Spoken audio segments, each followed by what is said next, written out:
she said, you're done. We have 1 hour here, we don't have a quorum, and you're done.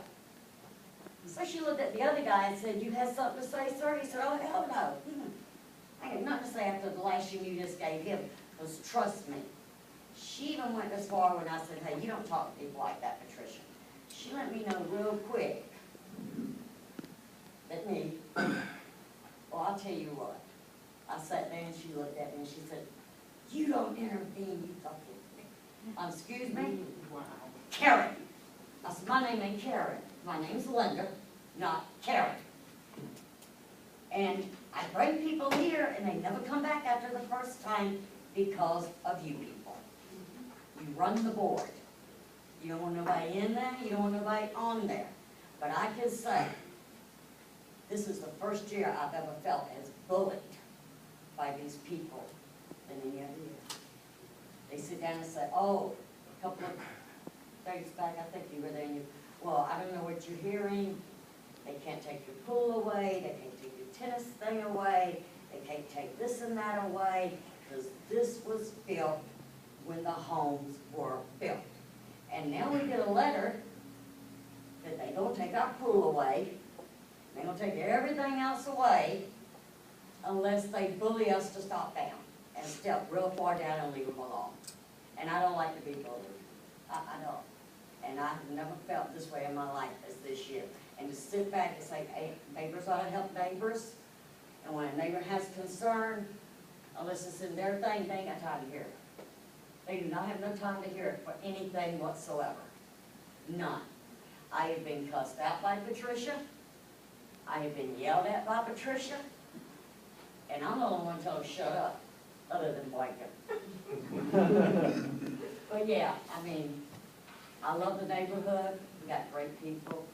I know a lot of people because of my son growing up here. I know some of them that looked up to my son growing up here. And it's sad that it has to come to this, that we have to do this to get rid of Patricia, so that way the board can run right. Because I told them I don't pay her salary for nothing. And this year we're bullied because guess what? I guess she must pay our salary. She must pay our salary because she ain't working for us. But yeah, it needs a lot of improvement. It really does. And people need to step up, and I know they're going to be bullied. I know it already because that's just Patricia. But we'll keep fighting. Y'all have a good one.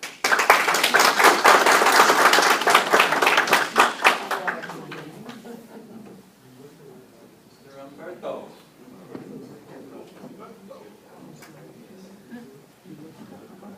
Well, my name is Humberto Espinosa. I joined this group of people, tried to do the right thing almost a year ago, and probably you know me because I've been knocking doors every month, right? And the reason is because when I first bought my house 5 years ago, it was my first house here in the U.S. I didn't have any ideas about the homeowner association because up to now, I never received any information from them about how they work, okay? What are my rights? So I started wondering, okay, what are they supposed to do for me? Because they're getting my money, right? Every time you receive your bill, you remember it's $550 you have to pay, and it's due so and so. How many of you see in that bill, from that $550, $100 is for this, $50 is for that, $200 is for this? You have no idea what's that money doing for you, right? So, when I started knocking doors, because I didn't feel that it was right, I noticed that many people were like me, like, what is the homeowner association? What are my rights? So I was not the only people not knowing about the rights.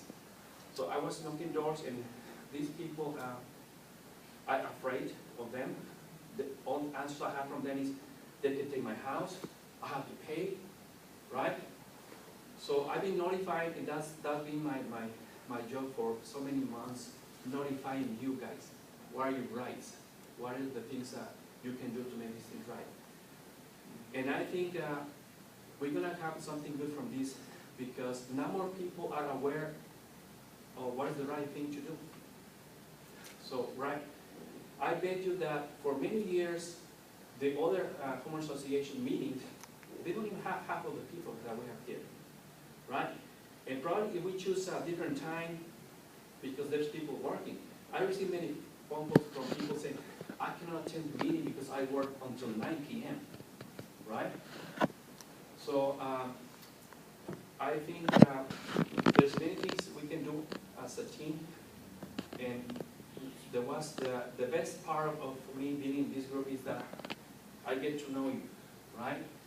It's not that I go to my house anymore and I don't know the neighbor next door. Now I know people. That was an opportunity for me, not just to make this thing right, but to make some friends. And thank God I have more friends now.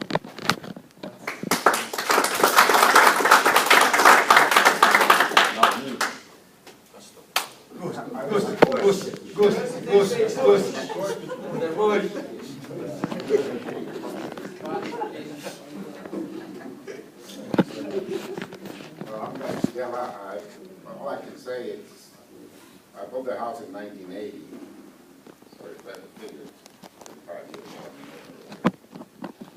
And like some of you guys said, the bill came every year, and I paid. I think the trust was picked up, the pools. I had kids that grow up and don't use the pool anymore because they're grown, but that's near today. One of my concerns is this division that we have between this group and the other.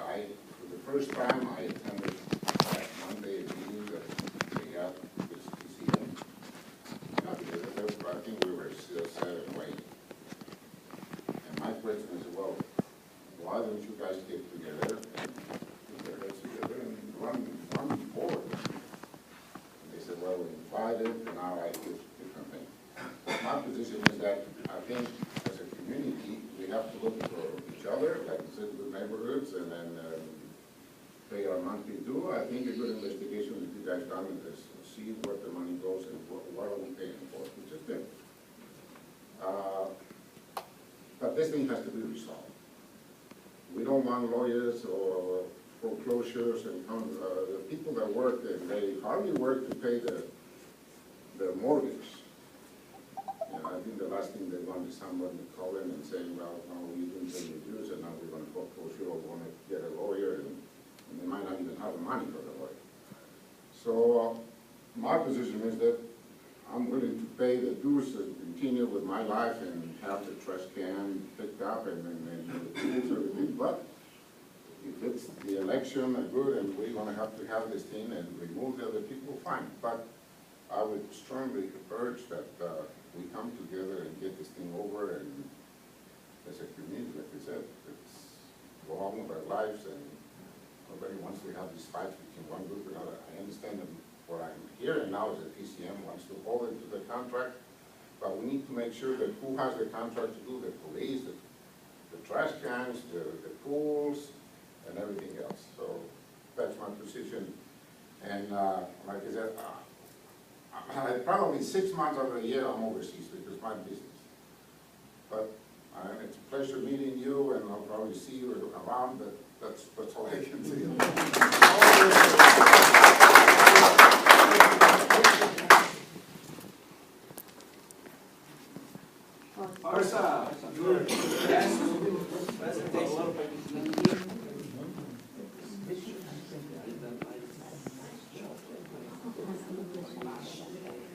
My name is Carson Backtosh. I'm guessing some of you are wondering why I'm up here. I'm the son of Batman Backtosh. He's known by Bob. You can see him sometimes walking around the neighborhood with their dog, pulling him around everywhere. But like you said, I was born into this neighborhood. I wasn't even 4 years old when we moved into our house in 1994. And I've seen so many changes throughout the years. It's been more than 2 decades, if you guys do the math. But I remember back when there was a convenience store at the shopping center we had. Like so many changes. I looked up to Miss Linda's son, and so many different things happened throughout the years. So I was shocked when I saw the homeowners association letter in the mail. because I heard nothing about it. We're paying, I don't know, they're taking thousands of dollars, basically robbery for most of us throughout the years. And I haven't seen that much change throughout the neighborhood, to be honest. I remember one of the times we got a letter that said there was a crack by the garage at our house. You could barely see it, but they were picking at us for that. Of all things, instead of building a sense of community or whatnot. And another thing to complain about was having our trash cans in front of the house. I believe I heard Mr. Jim talking about that.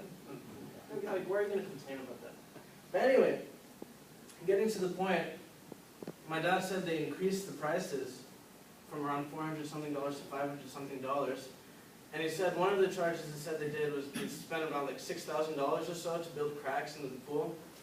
And I've been going to that pool for years. I remember when I was little, my brother was a little baby, we were in that little kiddie pool over there.